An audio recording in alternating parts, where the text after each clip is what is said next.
My biological parents gave me up for adoption, then crashed my college graduation demanding I call them my real family. They went livid with my decision. I was adopted when I was 3 years old. My biological parents were 19 and 20 at the time, and they decided they weren't ready to raise a child. They signed the papers willingly. No one forced them. No one tricked them. They made a choice, and that choice gave me to the two people who became my real parents. My mom and dad adopted me after years of trying to have children on their own. They told me I was chosen. They told me I was wanted. They told me my story started the day I came home with them. I never felt like I was missing anything. I had a childhood full of birthday parties and family vacations and bedtime stories. I had parents who showed up to every school play and every soccer game and every award ceremony. I had a family that loved me completely. I knew I was adopted because my parents never hid it from me. They answered every question I had honestly. They said my biological parents were young and made a difficult decision. They said it didn't mean I wasn't loved. They said sometimes the people who give you life aren't the same people who raise you, and that was okay. I accepted that and moved on with my life. When I turned 18, I had the option to access information about my biological parents. I thought about it for a while and decided I wasn't interested. I had parents. I didn't need to go looking for more. I figured if my biological parents wanted to find me, they could reach out through the proper channels, and I would decide then how I felt. They never reached out.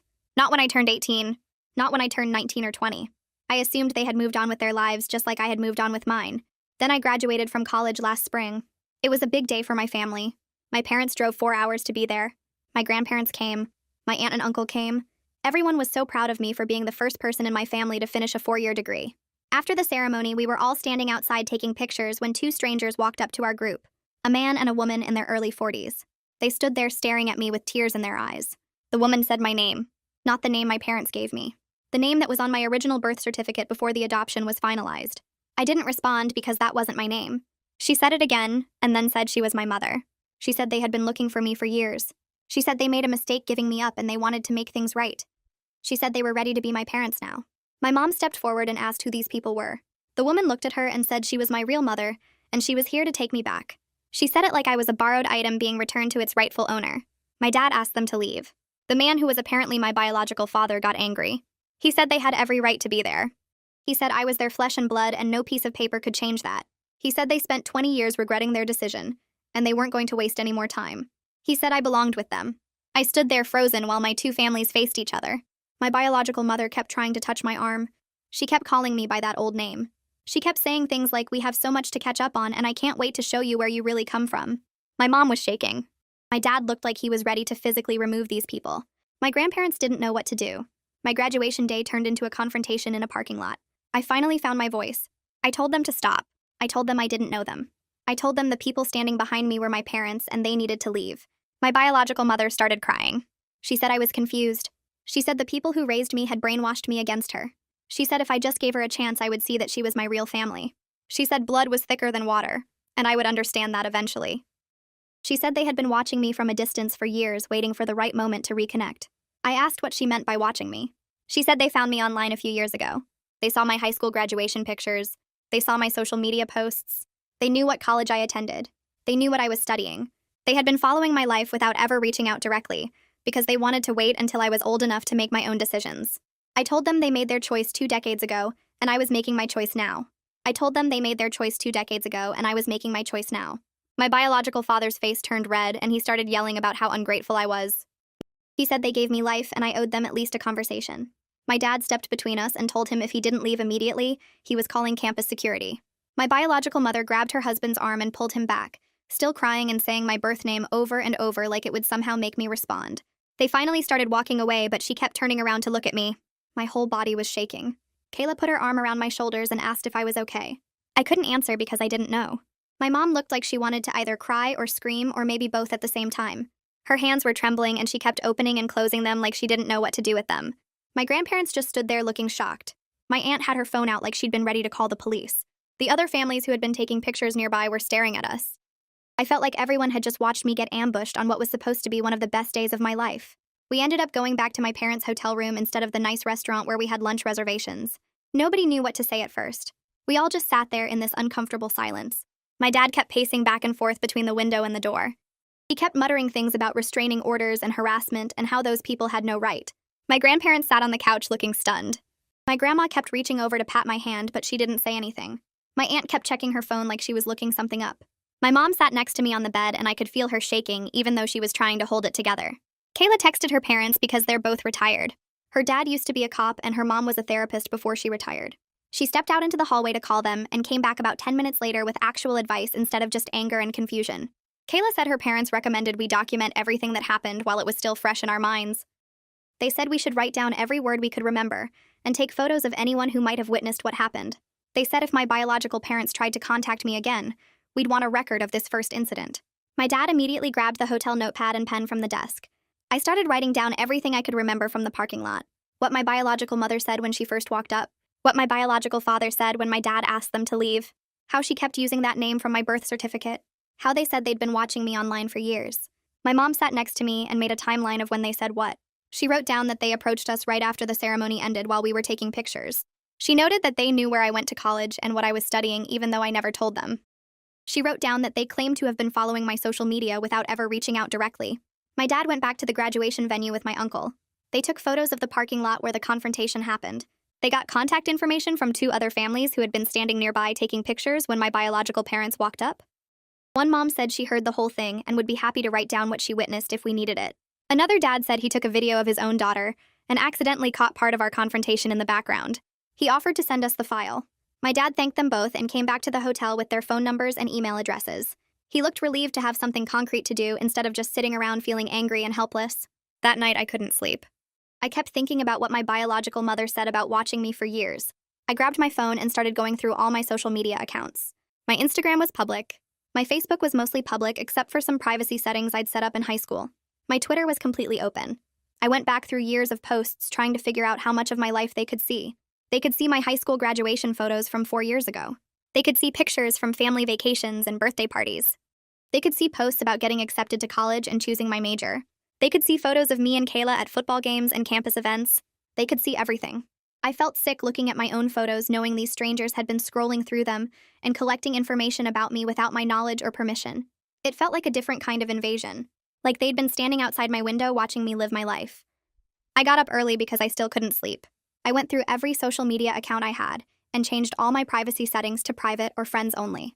I went through my friend lists and blocked anyone I didn't personally know. I found 3 friend requests that had been sitting in my pending folder. All 3 accounts had generic names and no profile pictures. One was from 2 years ago. One was from 18 months ago. One was from last year. I stared at those blank profiles and realized they might have been my biological parents trying to get closer to me, trying to see more of my private posts or my friend lists. I deleted all 3 requests and then blocked the accounts. I changed my username on Instagram. I made my Twitter completely private. I went through and untagged myself from old photos where other people had tagged me. I spent 3 hours scrubbing my online presence and I still didn't feel safe. My parents drove me back to my apartment near campus later that morning. My lease was ending in 2 weeks anyway, so they helped me start packing. We were all jumpy. Every time a car drove past the building, my dad would look out the window. Every time someone walked by in the hallway, my mom would tense up.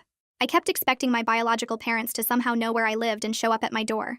We packed boxes and didn't talk much. The silence felt heavy, but nobody knew what to say. My dad kept checking his phone like he was waiting for something. My mom kept organizing and reorganizing things that were already organized. I just wanted to get out of this apartment and away from this town where my biological parents now knew I lived. 2 days later, I got a Facebook message request. It was from an account under my biological mother's name with her photo. I didn't open it right away. I just stared at the notification for about 20 minutes trying to decide what to do. Finally, I opened it. It was a long letter about how she never stopped thinking about me. How she wondered every day what I looked like and what I was doing. How giving me up was the hardest thing she ever did, and she regretted it every single day for 20 years. How she and my biological father got married a year after the adoption and had 2 more kids, but I was always the one she thought about. How she hoped I would give her a chance to explain everything. At the bottom of the message were 3 photos attached. Baby photos of me that I had never seen before. Photos from before the adoption was finalized. Me in a hospital bassinet. Me wrapped in a pink blanket that I didn't recognize. Me being held by someone whose face was cut off in the photo but was probably her. Looking at those photos made my stomach hurt. I didn't respond to the message, but I took screenshots of everything. I sent them to my parents in a group text. My mom called me within 2 minutes. I could hear in her voice how much it hurt her that these people had photos from a time when she wasn't there. Photos from before I was hers. She tried to sound calm, but I could tell she was crying. She asked if I was okay. I said I didn't know. She said I didn't have to respond to anything, and I should just keep documenting everything in case we needed it later. We stayed on the phone for almost an hour. She told me stories about the day they brought me home from the foster family, who had me between my biological parents and my adoption.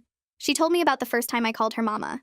She told me about my third birthday party, which was the first birthday I spent with them. She was trying to remind me that I had a whole life with them that mattered more than 3 baby photos from people I didn't know. Kayla came over that afternoon and found me crying on my couch surrounded by half-packed moving boxes. I showed her the message and the photos. She read the whole thing and then got angry on my behalf. She said it was manipulative to send baby photos like that. Like those photos were supposed to create some kind of obligation or emotional connection that would make me feel guilty for not wanting a relationship. She said my biological mother was trying to make me feel like I owed her something when I didn't owe her anything at all. She helped me finish packing and ordered pizza and put on a movie and didn't leave until almost midnight. She made me promise to call her if they contacted me again. I promised, even though I hoped they wouldn't. The next morning, I woke up to another notification. My biological father sent a separate message through Facebook. He wrote that they just wanted to meet for coffee. He said they would respect my boundaries and only wanted one conversation to explain why they made the choice they did all those years ago. He promised they wouldn't push for anything more than that. He said they understood I had parents, but they needed me to understand their side of the story. Reading his message made my hands shake. Part of me wondered if maybe one conversation would make them stop. Maybe if I just listened to what they had to say, they would finally leave me alone. I screenshot the message and sent it to my parents. Then I called my dad. He picked up on the second ring, and I could hear the concern in his voice when he said my name. I asked him if he thought I should meet them just to get closure. There was a long pause on the other end of the line. My dad took a breath and reminded me that I already told them no in the parking lot. He said I made my position clear and I didn't owe them anything. He said I didn't owe them an explanation for my decision or a chance to explain theirs. He asked me if I actually wanted to meet them, or if I just felt guilty for saying no. I realized he was right. I didn't want to hear their story. I just wanted them to stop making me feel bad for having boundaries. My dad told me that guilt was a tool manipulative people used to get what they wanted. He said my biological parents were trying to make me feel responsible for their feelings when I wasn't. I thanked him, and we talked for another 20 minutes about other things. Normal things like my job search and whether I wanted to come home for a weekend visit. When we hung up, I felt better. I deleted both messages without responding to either one. 3 days passed without any contact. I started to think maybe they got the message. Then I got a notification that someone commented on one of my Instagram posts. It was an old post from 6 months ago. A photo of me at a coffee shop with a book. My biological mother wrote underneath it. The comment said she was so proud of me and that I was beautiful. I stared at the words, feeling sick to my stomach. It felt like she was marking territory or something. Like she was trying to claim ownership of me in public where other people could see. I went through my Instagram and realized I still had some posts set to public from before I made everything private. She must have been going through my old photos looking for anything she could access. I blocked both of them on Instagram immediately. Then I went through every other platform I could think of. Twitter, LinkedIn, even my old Snapchat account I barely used anymore. I blocked every account that might be theirs and changed all my privacy settings to maximum. But blocking them on social media didn't feel like enough. They had my phone number. They could still call or text whenever they wanted. I called my parents that afternoon and told them I wanted to change my phone number. My mom didn't even hesitate. She said they would pay for the new number and we would only give it to people I actually trusted. My dad drove up the next day with a new phone. We went to the store together and got me set up with a completely new number. We made a list of everyone who needed the new contact information. My parents, my grandparents, my aunt and uncle, Kayla, and a few other close friends from college. Nobody else. My dad helped me send out a message explaining that I changed numbers and asking people not to share it with anyone without checking with me first. The new phone felt like a fresh start. Like maybe I could finally move forward with my life without constantly looking over my shoulder. 2 weeks later, I started my new job at a marketing firm in the city. The office was modern with big windows and an open floor plan. My boss seemed nice during the interview, and my coworkers were friendly when they showed me around on my first day. I had my own desk with a computer and a view of the street below. Everything felt professional and normal. For the first week, I threw myself into learning the company systems and meeting the team. I worked on small projects and attended meetings and tried to prove I deserved to be there. Nobody knew about my situation with my biological parents. I was just the new hire fresh out of college trying to make a good impression. Then on my 8th day at work, the receptionist called my desk. She sounded uncomfortable when she said a woman claiming to be my mother had stopped by asking for me. My stomach dropped. I asked her what the woman looked like, and the receptionist described my biological mother perfectly. I told her I wasn't available and asked her to tell the woman to leave. The receptionist said the woman had already left, but she had left something at the front desk. I went downstairs feeling nauseous. There was a huge bouquet of flowers sitting on the reception counter, pink roses and white lilies in a clear vase. Next to them was a card in a small envelope. The receptionist handed me the card, and I opened it with shaking hands. Inside, my biological mother had written her phone number and an address. She wrote that she lived just 20 minutes from my workplace and she hoped I would visit sometime. She signed it with the word mom in curly handwriting. I took the flowers and the card back to my desk. Then I went straight to my boss's office. I knocked on her door and asked if she had a few minutes to talk. She could tell something was wrong by the look on my face. I sat down and explained the situation as clearly as I could. I told her about the adoption and the graduation confrontation, and the messages, and now this. I said I was worried they might show up again and cause a scene. I didn't want my personal problems to affect my job, but I needed her to know what was happening. My boss listened to everything without interrupting. When I finished, she said she appreciated me telling her, and that my safety was the priority. She said she would alert building security right away. She asked if I had photos of my biological parents, and I pulled up their Facebook pages on my phone. She took screenshots and said she would send them to the security team with instructions not to let them into the building. She told me to come to her immediately if they showed up again or if I felt unsafe. I thanked her and went back to my desk feeling relieved that at least my workplace knew what was happening. That weekend, my mom drove up to visit me. We decided to have lunch at a restaurant near my apartment. It was a casual place with outdoor seating and good sandwiches. We got a table by the window and ordered food and talked about my new job. My mom seemed happy that I was settling into the city. Then her whole body went rigid. She was looking past me toward the entrance and her face went pale. I turned around and saw my biological parents walking into the restaurant. They were scanning the room like they were looking for someone. My biological mother spotted me and her face lit up. They started walking toward our table. I stood up before they could reach us. My voice came out louder than I intended, but I wanted other diners to hear. I told them they needed to leave me alone. I said showing up at places where I was at wasn't reconciliation. I said it was stalking. My biological father stopped walking and held up his hands like he was trying to calm me down. He said this was just a coincidence. He said they were just grabbing lunch and happened to see me. But the restaurant was 40 minutes from the address my biological mother had written on that card. The address where she said she lived 20 minutes from my workplace in the opposite direction. Other customers were definitely watching now. An older couple at the next table had stopped eating. A family with kids near the back was staring. The manager came over from behind the counter. He was a middle-aged guy with a concerned expression. He asked if there was a problem. My biological mother's face changed completely. The tears got bigger and she turned to the manager with her hand on her chest. She told him I was her daughter who was stolen from her years ago. She said the woman sitting across from me had taken me and poisoned my mind against her. She said she just wanted her baby back. My mom stood up slowly. Her voice came out calm and steady, even though I could see her hands shaking. She told the manager these people were harassing us and we would like them removed from the restaurant. The manager looked between my biological mother, who was sobbing, and my mom, who was standing there with her shoulders back. He asked my biological parents if they had a reservation. My biological father said they didn't need one because this was a family emergency. The manager said he was going to have to ask them to leave. My biological father's face turned red. He pointed at me and said they weren't going anywhere without their daughter. The manager pulled out his phone and said he would call the police if they didn't leave right now. My biological mother grabbed my biological father's arm. She was still crying, but she started walking toward the door. My biological father followed her, but he stopped and turned around. He looked right at me and said they weren't giving up on me. He said I would understand someday when I had my own kids. Then they were gone. The manager came back to our table and asked if we were okay. My mom thanked him and said we were fine. He said our meal was on the house and if those people came back, he would call the police immediately. We sat back down, but I couldn't eat. Everything on my plate tasted like nothing. My mom tried to take a bite of her sandwich, but I saw her put it back down. My hands wouldn't stop shaking. I put them under the table so the other customers wouldn't see. My mom reached across and touched my arm. She asked if I wanted to leave. I nodded. We got up and walked out to the parking lot. I kept looking around, expecting to see my biological parents waiting by the car. They weren't there. We drove back to my apartment in silence. When we got inside, my mom made tea even though neither of us drank it. We sat on my couch and she asked me what I wanted to do. I said I didn't know. She said we should talk to a lawyer about options for making them stop legally. I asked her if that was really necessary. She said showing up at my workplace and now following us to a restaurant wasn't normal behavior. She said it was going to get worse if we didn't do something. I knew she was right. My mom called her friend who recommended someone. A family law attorney named Nicole Holloway who handled harassment and stalking cases.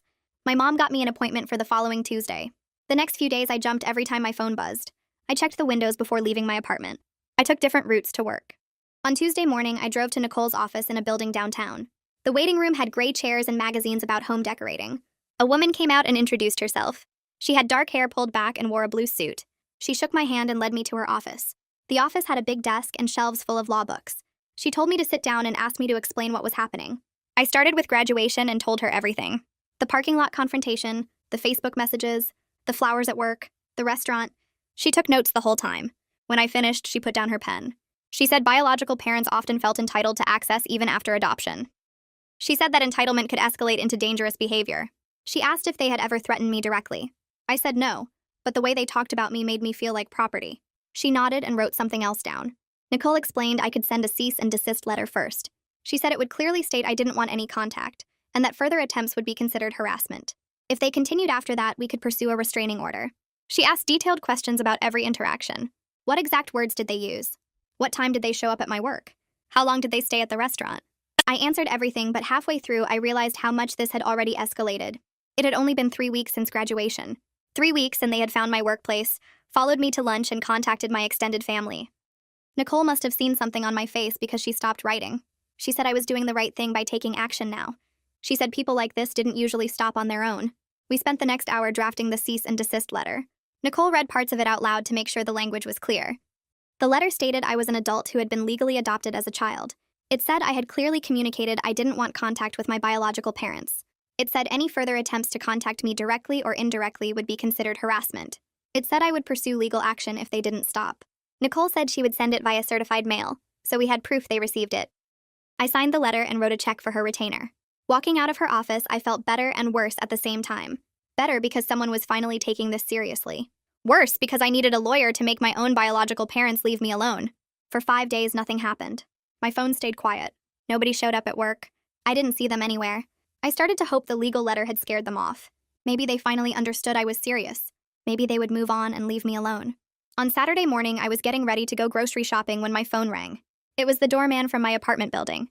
He said a woman was in the lobby asking for me. He said she claimed to be my mother, but he wanted to check before sending her up. I asked him what she looked like. He described my biological mother. My stomach dropped. I told him not to let her up.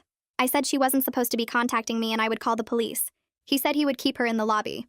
I hung up and pulled up my building's security app on my phone. The camera showed my biological mother standing near the front desk. She was holding a gift bag with tissue paper sticking out the top. She kept looking at the elevator. The doorman was standing between her and the elevator bank. I called the police and gave them my address. I explained about the cease and desist letter and said my biological mother was currently in my building. The dispatcher said officers were on their way. I watched the security camera while I waited. My biological mother started crying again. She kept talking to the doorman and pointing up toward where my apartment was. He shook his head. After about 15 minutes, she sat down in one of the lobby chairs. She put the gift bag on her lap and stared at the elevator.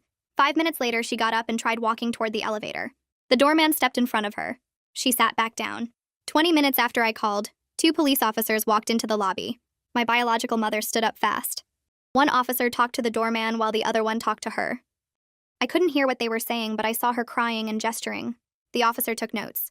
Then my biological mother picked up the gift bag and walked out of the building. The officers stayed in the lobby for a few more minutes talking to the doorman. My phone rang. One of the officers asked if I could come down to give a statement. I grabbed my keys and took the elevator down. The officers were waiting near the front desk. They asked me to explain the situation, and I told them about the adoption, the graduation confrontation, and the cease and desist letter. I showed them the letter on my phone where Nicole had emailed me a copy. They took down all the information and gave me a case number. One officer said this combined with the cease and desist letter would strengthen my case for a restraining order. He said they would increase patrols past my building. He gave me a card with a direct number to call if my biological parents returned. The other officer asked the doorman to make a note in the building log about what happened. I thanked them and went back upstairs. The gift bag was still sitting on the lobby chair where my biological mother had left it. I didn't want to know what was inside. That night, my dad called. I told him what happened, and he said he was driving up to stay with me. I told him I needed to handle this myself. We argued for a few minutes before compromising. He would come up for the weekend and help me install additional locks on my apartment door. He would also help me set up a video doorbell, so I could see who was outside before opening the door. He said he would feel better knowing I had extra security. I agreed because I knew he needed to do something.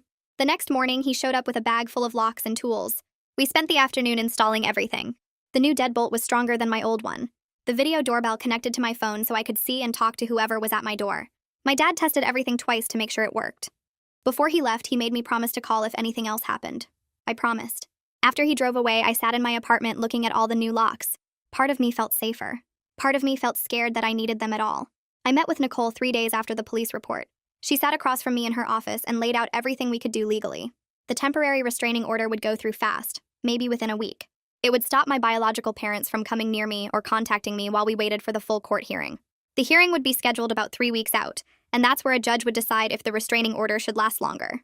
Nicole asked me detailed questions about every interaction. She wrote down dates and times and what exactly was said. She asked if I had any messages or emails saved. I pulled up the Facebook message from my biological mother on my phone and let Nicole screenshot it. She also asked about witnesses. I told her about Kayla seeing the graduation confrontation and my mom being there at the restaurant. Nicole said those witness statements would help. We filed the paperwork that afternoon, and Nicole said she would call me as soon as the temporary order was approved. I left her office feeling like something was finally moving forward instead of just happening to me. The temporary order came through 4 days later. Nicole called and said my biological parents had been officially served with the paperwork. They couldn't come within 500 feet of me or my apartment or my workplace. They couldn't call or text or message me on any platform. If they violated the order, they could be arrested. Nicole said the court date was set for 3 weeks from now and she would prepare all our evidence. I thanked her and sat on my couch staring at my phone. For the first time since graduation, I felt like I could breathe a little. 2 days later, Nicole called again. Her voice was different this time. She said my biological parents had hired a lawyer. Their lawyer sent her a letter that morning. Nicole read parts of it to me over the phone. The letter said my biological parents just wanted a relationship with their daughter. It said they were grieving parents who made a difficult choice 20 years ago and deserved a chance to know me. It said the adoption agency told them they could reach out when I turned 18. It said they never meant to scare me, and they were willing to go through proper channels to establish contact. Nicole stopped reading and asked how I felt about it. I told her it made me angry because they weren't going through proper channels. They showed up at my graduation uninvited. They followed me to a restaurant. They came to my workplace. They stood in my apartment lobby. Those weren't proper channels. Nicole said she agreed, and that their lawyer was trying to make them look sympathetic. She said we would counter everything in court with the evidence of their actual behavior. Nicole asked me to write a detailed statement for the court. She wanted everything about why I felt threatened, and why I needed the restraining order. She said to include specific examples and how their actions affected my daily life. I spent the next 2 days writing it. I started with the graduation and worked through every incident. I wrote about how I couldn't focus at work because I kept watching the door. I wrote about how I installed extra locks on my apartment and checked the security cameras constantly. I wrote about changing my phone number and making all my social media private. I wrote about being scared to go to the grocery store or meet friends for dinner because I didn't know where they might show up next. When I finished the statement, it was 4 pages long. Reading it back made me realize how much space this had taken up in my head. Graduation happened 2 months ago, and I had barely thought about anything else since then. I was supposed to be excited about my new job and my new apartment and starting my adult life. Instead, I was writing legal statements about people I didn't want to know. My mom called me on a Thursday night. I could tell she was crying before she even said anything. She asked if I had seen what my biological mother posted. I said no and asked what she meant. My mom said my biological mother found my aunt on Facebook and sent her a long message. My aunt didn't know what to do, so she forwarded it to my mom. My mom read parts of it out loud and her voice kept breaking. The message said my parents stole me and poisoned me against my real family. It said the adoption was a mistake and never should have happened. It said my biological mother wanted her daughter back and my parents had no right to keep us apart. It said my aunt should help convince me to give my biological parents a chance because family is family. My mom stopped reading and I heard her crying harder. She apologized for calling me upset, but she didn't know what to tell my aunt. I felt my chest get tight. I told my mom this wasn't her fault and she didn't steal me. I told her to tell my aunt to block my biological mother and not respond. My mom said okay, and we stayed on the phone for a while without saying much. Before we hung up, she asked if I was okay. I said I was fine, but we both knew I was lying. I called Kayla the next morning. I told her about the message to my aunt and how guilty I felt. My extended family was getting dragged into this mess because of me. Kayla cut me off and said that wasn't true. She said my biological parents were the ones doing the dragging. They were the ones choosing to contact my family members. They were the ones escalating and ignoring boundaries. She said I told them no at graduation, and they should have respected that. Everything after that was their choice. I knew she was right, but I still felt bad that my aunt had to deal with a crazy message from a stranger. Kayla reminded me that my aunt loves me and would want to protect me. She said my family would rather deal with some Facebook messages than see me harassed. That helped a little. My aunt texted me that afternoon. She said she blocked my biological mother and reported the message to Facebook. She said I was her niece no matter what biology said. She said she watched me grow up and she knew who my real parents were. She said if my biological parents contacted her again, she would handle it, and I shouldn't worry. I thanked her and told her I loved her. Her message made me feel better, but I hated that she had to deal with it at all. She had nothing to do with any of this. She was just trying to support me, and now she was getting harassed too. The court date finally arrived. I met Nicole at the courthouse an hour early. She had a folder full of printed evidence and a list of everything she wanted to present. We went through it one more time while we waited. Nicole said to stay calm when I testified and just tell the truth about how their behavior made me feel. She said the judge would ask me direct questions and I should answer clearly without getting emotional if possible. I nodded, but my hands were shaking. We walked into the courtroom and I saw my biological parents sitting on the other side with their lawyer. My biological mother looked at me and tried to smile. My biological father stared at me like he was trying to make me look back. I focused on Nicole's notepad and the papers in front of her. The judge came in and everyone stood up. My heart was beating, so hard I thought everyone could hear it. My biological mother testified first. She sat in the witness chair and her lawyer asked her questions. She talked about being 19 and scared when she got pregnant. She talked about the adoption agency telling her it was the right choice. She said she went to therapy for years dealing with the grief of giving me up. She cried while she talked about wondering what I looked like and if I was happy. She said the adoption agency told her she could reach out when I turned 18. She said she waited until I graduated college because she wanted me to be mature enough to understand. She said she just wanted the chance to know me and she never meant to scare me. Her lawyer asked if she loved me and she said yes through tears. She said I was her daughter and she thought about me every day for 22 years. The judge listened and took notes. I sat there feeling sick. Nicole stood up when it was her turn. She had photos printed from the graduation day. She had the police report from the restaurant. She had the incident report from my workplace. She had the security footage from my apartment building. She laid everything out in order and showed the pattern. She pointed out that my biological parents didn't reach out through the adoption agency. They didn't send a letter or ask for mediation. They showed up at my graduation and caused a scene. They followed me to a restaurant when that didn't work. They came to my workplace. They appeared at my apartment building. Nicole showed the Facebook message my biological mother sent me with the baby photos. She showed the message sent to my aunt. She asked the judge to note that each incident happened after I clearly said I didn't want contact. The judge looked at all the evidence and his expression changed. He looked at my biological parents and then back at the papers. Then it was my turn to testify. I walked up to the witness chair and promised to tell the truth. Nicole asked me to explain what happened at graduation. I told the judge about the parking lot confrontation and how they used my birth name. I explained that I told them no and asked them to leave. Nicole asked what happened after that. I described the restaurant and the workplace visit and the apartment building. I explained how I installed extra locks and a video doorbell. I talked about checking security cameras and being afraid to leave my apartment. The judge asked me directly if I wanted any contact with my biological parents. I said no. He asked if I ever gave them reason to think I wanted contact. I said no. He asked how their behavior made me feel. I said it made me afraid in my own home and workplace. I said I already have parents who raised me and loved me. I said my biological parents gave me up 22 years ago, and I respect that choice, but I don't want them in my life now. The judge thanked me, and I went back to sit with Nicole. My biological mother was crying again. My biological father looked angry. I kept my eyes on the table in front of me and waited for the judge to decide. The judge looked through all the papers one more time and then set them down on his desk. He picked up his pen and wrote something on the order form in front of him. My biological mother was still crying, and her lawyer put his hand on her shoulder. My biological father sat perfectly still with his jaw clenched tight. The judge looked up at all of us and started reading from the paper.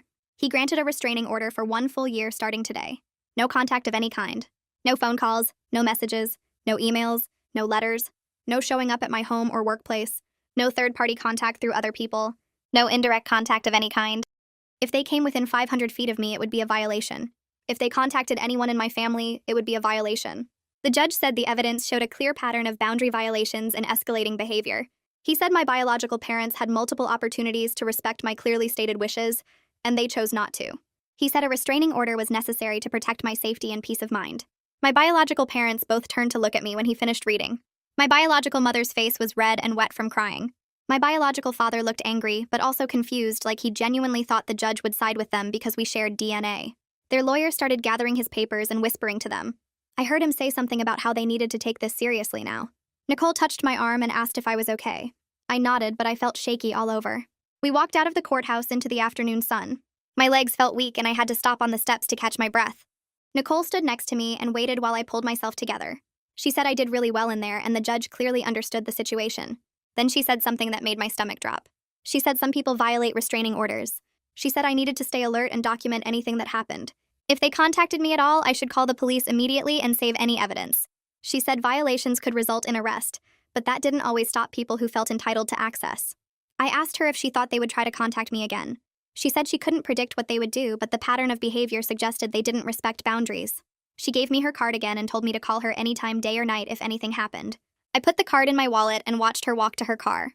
2 weeks went by without any contact from my biological parents. I checked my phone constantly for the first few days, expecting messages or calls. I looked over my shoulder in parking lots. I scanned every restaurant and coffee shop for their faces, but nothing happened. My apartment building manager knew about the restraining order and had their photos at the front desk. My workplace security had their information. I started to relax a little bit. Work was going well and I was getting better at my job every day. I made friends with 2 women in my department and we started having lunch together. One of them invited me to her birthday party that weekend. I went and met more people and felt like I was finally building a normal life. My parents called me every few days to check in, and I could tell they were worried but trying not to show it. I told them I was fine and I meant it. For the first time in weeks, I could focus on my career and my future instead of constantly looking behind me. Then I came home from work on a Tuesday, and found an envelope taped to my apartment door.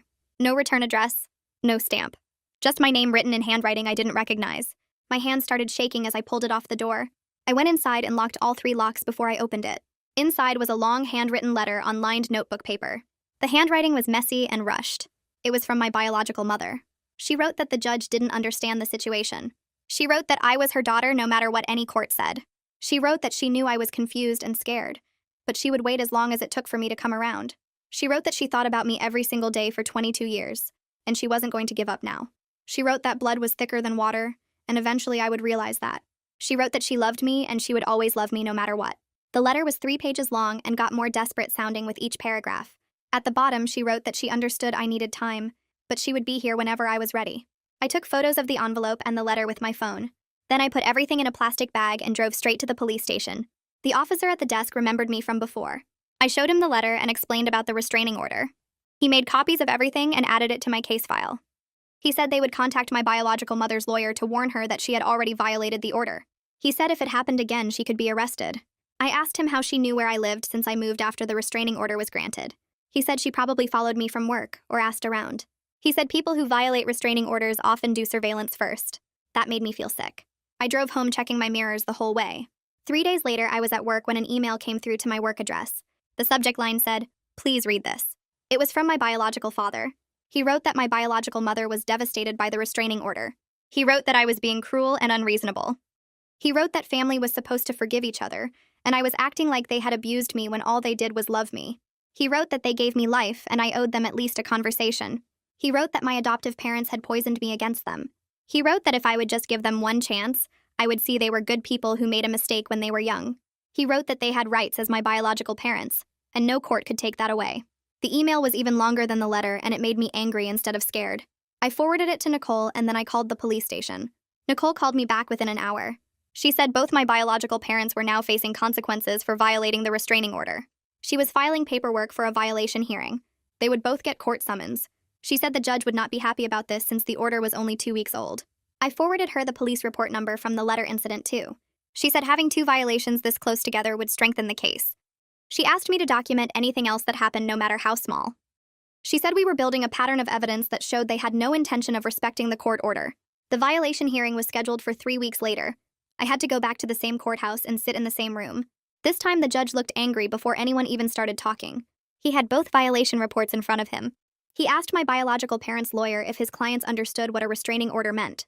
Their lawyer looked tired and frustrated. He said he had explained it to them multiple times. The judge asked my biological parents directly if they understood that any contact with me was prohibited. My biological mother started crying again and said she just wanted to send me a letter. The judge said that was exactly what the restraining order prohibited. My biological father said the email wasn't technically direct contact, since it went to my work address. The judge said that was absolutely direct contact, and showed deliberate efforts to circumvent the order. The judge extended the restraining order to 2 full years. He said the next violation would result in jail time, not just fines. He said they had shown they could not be trusted to respect boundaries even with a court order in place. He said if they truly cared about me, they would respect my clearly stated wishes instead of continuing to harass me. My biological parents both looked shocked. Their lawyer started talking to them in urgent whispers. I could hear him saying they were making things worse for themselves. He said if they violated the order again, he would have to withdraw as their lawyer. He said they needed to accept that I had made my choice and leave me alone. Walking out of the courthouse that day, I felt different from the first time. I felt angry instead of scared. These people had been told by a judge twice now to leave me alone, and they still thought they had the right to contact me. Their lawyer looked frustrated with them, and I heard him telling them outside the courtroom that they needed to think about what they were doing. He said they were going to end up in jail if they kept this up. My biological mother was crying, and my biological father had his arm around her.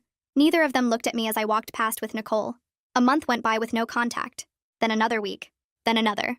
I stopped checking my phone every 5 minutes. I stopped scanning parking lots and restaurants. I started to believe it might actually be over. My parents called and said they wanted to come visit. We planned a weekend and they drove up on a Saturday morning. We went to my favorite restaurant and ordered too much food. We talked and laughed, and it felt like the graduation celebration we were supposed to have 3 months ago. My mom kept reaching across the table to squeeze my hand. My dad looked more relaxed than I had seen him in months. We spent the whole weekend together just being a family.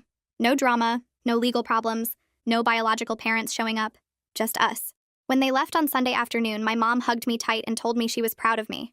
Not just for graduating, but for handling everything that came after. My dad said I was stronger than I knew. I watched them drive away and felt grateful for the family I had. The family that chose me. The family that showed up for me. The family that never made me question where I belonged. I started going to therapy a few weeks after the second court hearing. My therapist asked me what I wanted to work through, and I told her I needed help processing everything that happened. She nodded and asked me to describe how I felt about my biological parents. I said I wasn't sad about them specifically. I told her I didn't miss having them in my life or wonder what could have been. What I was grieving was the fantasy that they would have been normal people who respected my choice. I had imagined that if they ever found me, they would understand I had a family already. I thought they might send one letter saying they hoped I was happy and leave it at that. Instead, they showed up at my graduation and stalked me for months and violated a restraining order twice. My therapist asked if I felt guilty about the restraining order. I said no. I felt angry that it was necessary in the first place. My parents came to visit the weekend after that therapy session. We sat in my living room with coffee, and my mom looked nervous. She kept fidgeting with her cup and not making eye contact. Finally, she said she needed to tell me something. She admitted she had been scared for months that I might secretly want a relationship with my biological parents. She said she worried I was just protecting her feelings by rejecting them. She said the fear kept her awake at night, thinking I might choose them eventually. I put my coffee down and looked at her. I told her adoption didn't work that way. I said loving my family completely didn't require anything from biology. I explained that my biological parents gave me DNA, but my real parents gave me everything else. We talked for 2 hours about adoption and family, and what it means to choose each other. My dad sat there listening and holding my mom's hand. By the end of the conversation, my mom was crying, but she looked relieved. She said she needed to hear me say those things out loud. I hugged her and told her she was my mom and nothing would ever change that. Work called me into the office on a Tuesday morning 3 weeks later. My manager sat me down and said they were impressed with my performance. She offered me a project lead position with a team of 4 people reporting to me. I accepted immediately and spent the rest of the day reading through project files and meeting my new team. The promotion came with more money and more responsibility, and I threw myself into both. It felt good to have something positive to focus on after months of legal stress and family drama. I worked late most nights that first week, learning the systems and building relationships with my team members. The work filled my brain in a way that pushed out thoughts about restraining orders and court hearings. Kayla called me on a Saturday morning sounding breathless and excited. She said she had news and I needed to come over right away. I drove to her apartment and found her standing in the doorway waving her left hand. There was a ring on her finger.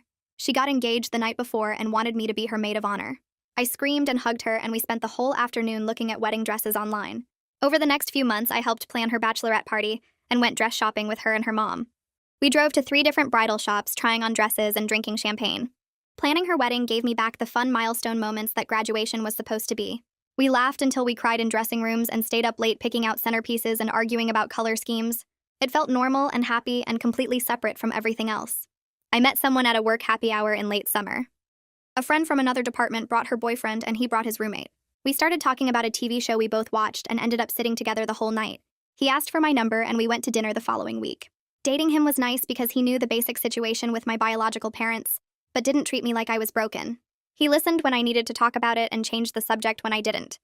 We went to movies and tried new restaurants and had normal relationship problems like whose turn it was to pick where we ate. He met my parents when they came to visit and they liked him. My mom pulled me aside later and said she was glad I had someone who made me smile like that. Nicole called me in early November. She said my biological parents filed a motion to modify the restraining order. They wanted permission to send me 1 letter per year through her office. I felt my stomach drop and asked if they could actually get that approved. Nicole said she would argue against it, but judges sometimes allowed minimal contact in cases like this. I told her absolutely not. I said any contact at all violated what I clearly stated I wanted. She said she understood and would make that argument to the judge.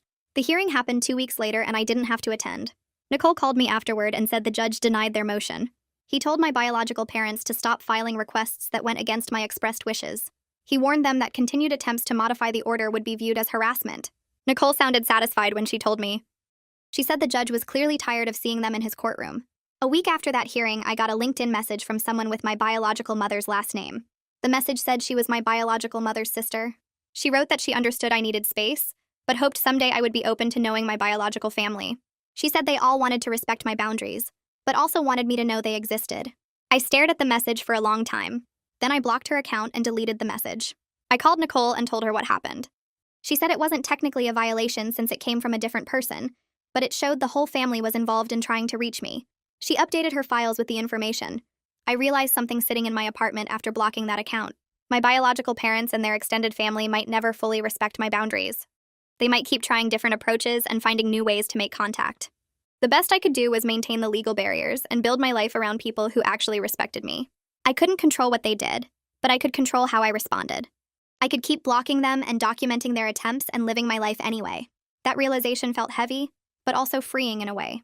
My parents called me in December and said they wanted to start a new tradition. Instead of dwelling on the graduation that got ruined, we would have a big family dinner on my adoption day. The date was coming up in January, and they wanted to celebrate the day I became their daughter officially. I loved the idea immediately. We planned a menu and invited my grandparents and aunt and uncle.